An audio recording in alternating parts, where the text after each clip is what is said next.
Hollywood is one of the most notoriously difficult industries to break into. But why is that? And is there anything we can do about it? What's up, beautiful people? I'm Zach, and you're watching Zach Makes Movies, the channel where we talk about... You guessed it, Frank Stallone. Well, on this rainy Wednesday afternoon, I thought what better time than now to slow things down a little bit on the channel and talk about something that we rarely talk about. The never-ending, ongoing existential crisis of the artist. I view the industry as a very large maze, and for many years I've attempted to wind my way through this labyrinth, hoping that I would finally reach the finish line. Now, there's two problems with this. Number one, the goalposts are always changing, which means the finish line is moving. And number two, the maze itself is often changing.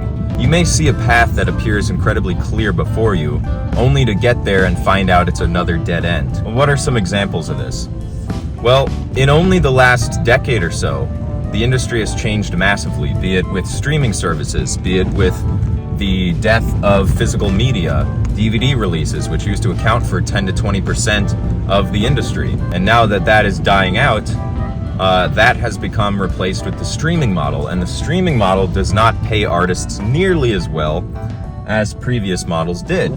So you see this landscape changing before you, and you think, okay, how do I pivot? I have a lot of friends in the industry, whether they're writers, directors, cinematographers, composers, producers.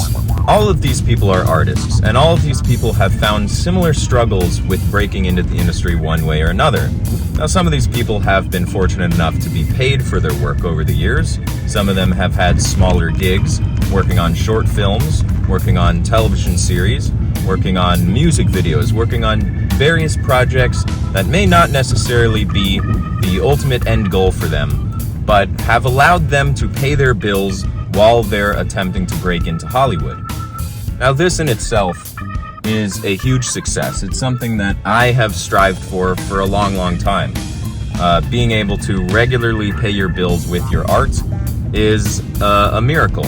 So at the end of the day, all you can really do is keep putting your best foot forward and attempting to find new and creative ways to break in. But in order to reach the end of the maze, you have to fully understand how the maze works.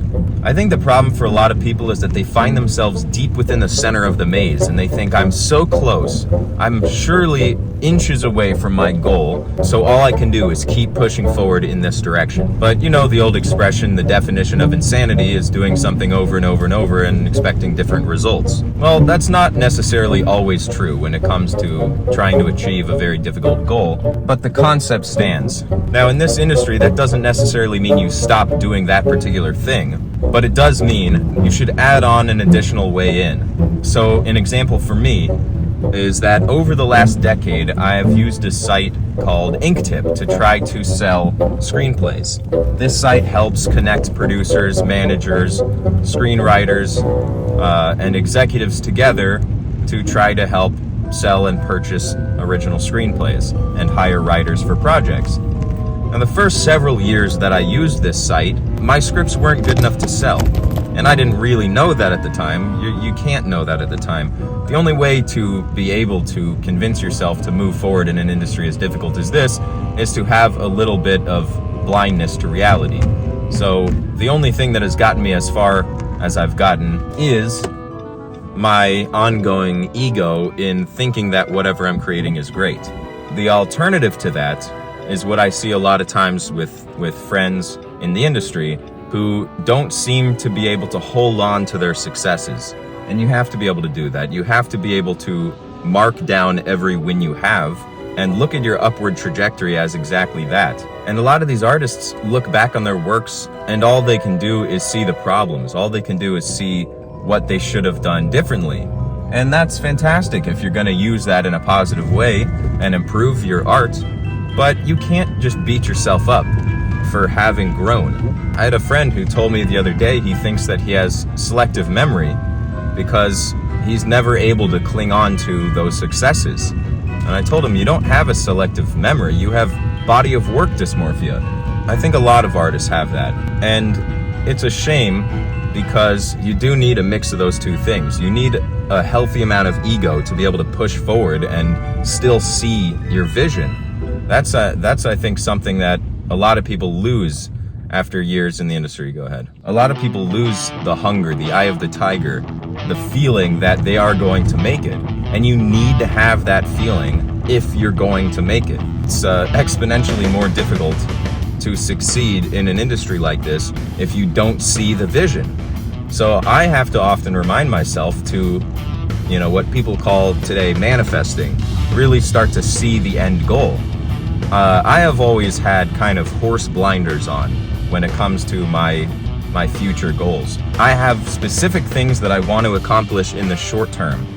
And of course, there are bigger things I want to accomplish in the long term, but often it's difficult to see the long term when you're so focused on what's happening next.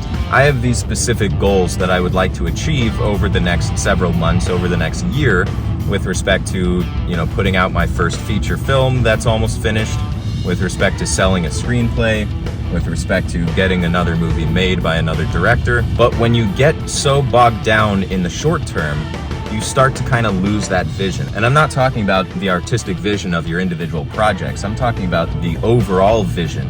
But getting back to the maze analogy, I think that the mistake a lot of people make is they think, I've been doing this for so long. I've been trying to get into this maze. I've been trying to reach the finish line for 10 years. It would be stupid of me to do anything but keep going forward. And they confuse the idea of going back with giving up.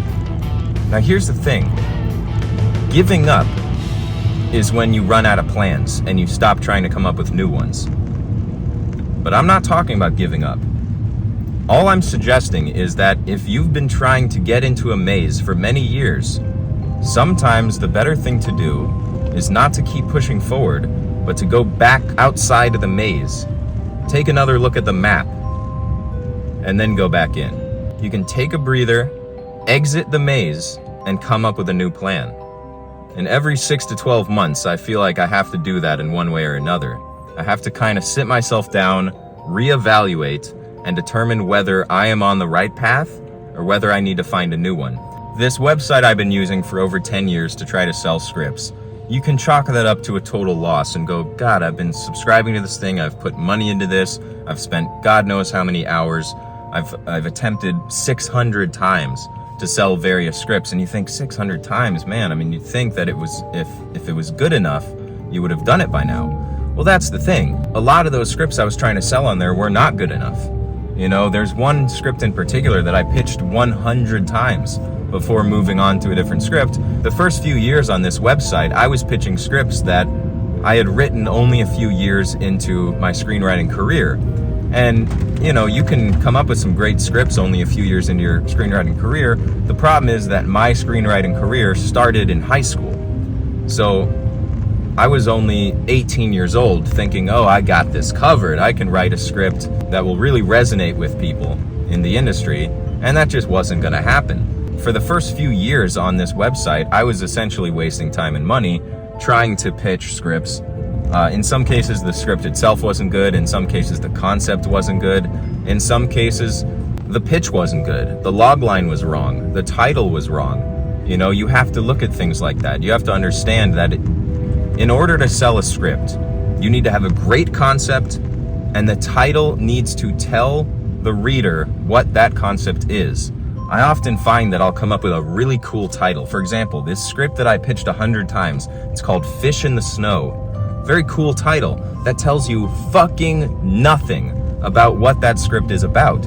So very often I would have producers go, oh, that's a cool title, and they get some idea in their head of what kind of a psychological thriller movie this is. They click on it, they see the very specific logline, and they go, that's not really the kind of movie I'm trying to make. Well, that doesn't mean that that script is bad. It doesn't mean that you can't sell that project. It just means that you need to literally be able to sell that project. You need to be able to pitch it accurately, adequately. So for many years, I've been doing this ink tip thing, and there was a while there where that was pretty much my only plan. It was like, all right, I'm gonna sell a script on here. I'll use that money to direct my first movie. And many years of attempting that, and each year I would come up with a better script. So I would then go, oh, that's why I didn't sell a script on here, because the last one was garbage compared to this one. and then you rinse and repeat. Is the smart thing to do to stop attempting to pitch producers my scripts on this particular site or any site? No. But you need to make sure that that is not your only avenue. You can't have that be the only path through the maze that you attempt. Now, if there's a clown with a hatchet walking behind you in the corn maze, you're not just gonna pick one path to try to escape. You're gonna try every goddamn path that you can find. And that's the way you need to treat the industry. There has to be a plan, and you have to be able to follow that plan. Now, is that plan to get yourself a manager? Is that plan to get yourself an agent or some kind of representation? Is that plan to do everything possible to sell a script or even just option a script? Or is your plan to direct? Do you want to make a movie yourself?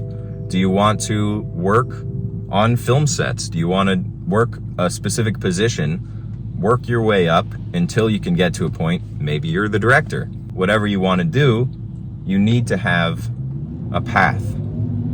And you need to have multiple paths. Your final boss is always going to be yourself. That's the lie that Mario told. The final boss is not Bowser. The final boss is you. At the end of the day, no one is standing in your way more than you are. And you need to be able to fight against yourself every single day if you want to succeed in an industry this difficult. And listen, here's the most important thing that a lot of people are not willing to talk about. You are going to need to do other jobs outside of the job that you want. You're gonna need to work a 20 to 40 hour work week doing things you don't like so that you can do an additional 60-hour work week doing the things you do like and are not getting paid for. Once you have accepted that, you at least have the power to break into this industry. And here's another thing you need to understand. You are setting yourself up for the difficulty of success in the industry. Meaning, it's not all fun and games once you get in. If you want to be a film director, it takes a certain type of personality. It takes a certain type of lunatic. So you can't look at it as, oh, I'm going to put in all this work and then I'm finally going to get there and then it's all smooth sailing. No. Making movies is hard fucking work. The best of the best stress like the rest. So what am I trying to say here? Ultimately, it is understand the odds are stacked against you. Be willing to fight against those odds anyway. Find alternative sources of income so that you can support your goals, and treat your goals as hobbies so that you never give up even once the money isn't coming in. But give those hobbies the same passion as a career. I have always said, if I were the last person alive on Earth, pretty cool, would I continue to write fiction? And ultimately, the answer is yes. When I started doing this as a kid, I didn't know it was a job. I didn't know it was something that I could even hope to get paid for. I was just doing it because I wanted to. See, that's the thing. A psychic with a crystal ball could come to me tomorrow and say, there is no chance, it's not going to happen, you're not going to succeed. I would still do all these same things. Now, I would also probably do heroin, but I would still be writing these scripts. The question is this: are you willing to enter the maze? Are you willing to battle depression, disillusion, and body of work dysmorphia on a daily basis for the rest of your life? Are the fruits of those labors worth it, even if the fruit takes a fucking lot longer to fall off the tree than you thought it would? You know, Jesus once said, "Give me that fucking fig." Thanks for watching. Remember to subscribe and check out some of these other videos we have that may help you become successful faster than me.